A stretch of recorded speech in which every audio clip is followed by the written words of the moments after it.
परीक्षा में फेल हो जाते हैं तो आपको टेंशन लेने की कोई जरूरत नहीं है। के पाठक ने अब एक नया उपाय निकाला है। नमस्कार, मैं श्वेता और आप देख रहे हैं न्यूज फॉर नेशन।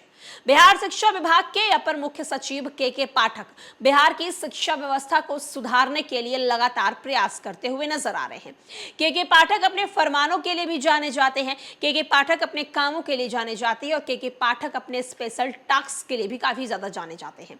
के पाठक अगर कोई भी टास्क निकालते हैं तो उसे पूरा करते हैं और कहीं ना कहीं जो के पाठक फैसले लेते हैं वो बिहार की शिक्षा व्यवस्था के लिए बेहतर भी होता है और कभी कभी उनके फैसले बिहार की शिक्षा व्यवस्था में हड़कंप भी मचाता है।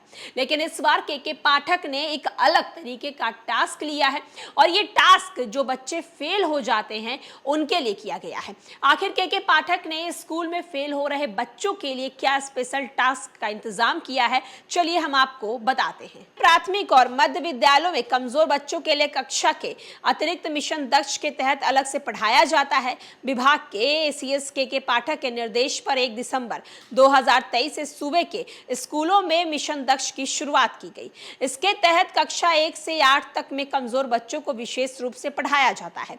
ऐसे बच्चे खासकर हिंदी, मैथ और इंग्लिश में जो बेहद कमजोर होते हैं। सभी क्लासेस से मिशन दक्ष के लिए कमजोर बच्चे को चिन्हित किया जाता है। इस बीच प्राथमिक शिक्षा के निदेशक मिथिलेश मिश्र ने निर्णय लिया है कि वार्षिक परीक्षा में इन बच्चों में से जो भी असफल होंगे उनकी फिर से विशेष क्लासेस जो चलाई जाएंगी और परीक्षा भी ली जाएंगी। दक्ष का संचालन 18 मार्च तक चला है और वार्षिक परीक्षा 28 मार्च को संपन्न हुई है। निदेशक ने कहा है कि परीक्षा में सफल बच्चों का नामांकन आगे की कक्षा में कर लिया जाएगा, जबकि असफल बच्चों के लिए 1 अप्रैल से 14 मई तक विशेष दक्ष कक्षा संचालित की जाएगी। 15 मई को इन बच्चों के लिए विशेष दक्ष परीक्षा आयोजित की जाएगी। निदेशक ने कहा है कि आरटीआई के प्रावधानों के तहत नामांकित बच्चों के लिए विशेष कक्षाएं चलाई जाएंगी।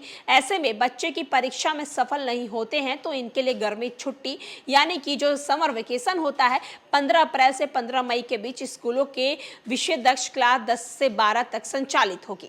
आप हमारे स्क्रीन पे वो लेटर देख रहे हैं। साथ ही साथ आपको ये भी बता दें कि विशेष दक्ष कक्षा का संचालन पूर्व से टैग शिक्षक ही करेंगे। 15 मई से 24 मई को विशेष दक्ष कक्षाओं के लिए बच्चे के लिए विशेष परीक्षा आयोजित की जाएगी। परीक्षा में पूछे गए प्रश्न को उत्तर पुस्तिका का निर्माण कार्य एसटीईआरटी के द्वारा किया जाएगा, जिसका मृदन सभी जिलों के शिक्षा पदाधिकारी परिषद द्वारा कराया जाएगा। इसके लिए परिषद राशि उपलब्ध कराई जाएगी। उत्तर पुस्तिका का मूल्यांकन डाइट में भी देखरेख किया जाएगा।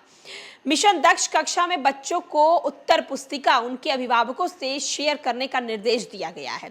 साथ ही अभिभावक को बच्चे के प्रगति के बारे में जानकारी दी जाएगी। निदेशक ने कहा है कि अगले सत्र यानी कि 16 मई से 24 में मिशन दक्ष की कक्षाएं संचालित की जाएगी। संबंधित शिक्षक की जिम्मेवारी होगी कि मिशन दक्ष के लिए कमजोर बच्चों का चयन करे। ये कक्षा नियमित कक्षा के बाद संचालित किया जाएगा। तो एक तरफ जहां मिशन दक्ष के बारे में आप सभी को पता है कि मिशन दक्ष में शिक्षक अपने कक्षा के उन कमजोर बच्चों को एक्स्ट्रा क्लासेस देते हैं, यानी कि स्कूल टाइम खत्म होने के बाद उन्हें 1 घंटा पढ़ाया जाता है। सवाल ये उठ रहा था कि अगर ऐसे बच्चे मान लीजिए फाइनल एग्जाम में फेल हो जाते हैं तो फिर क्या होगा।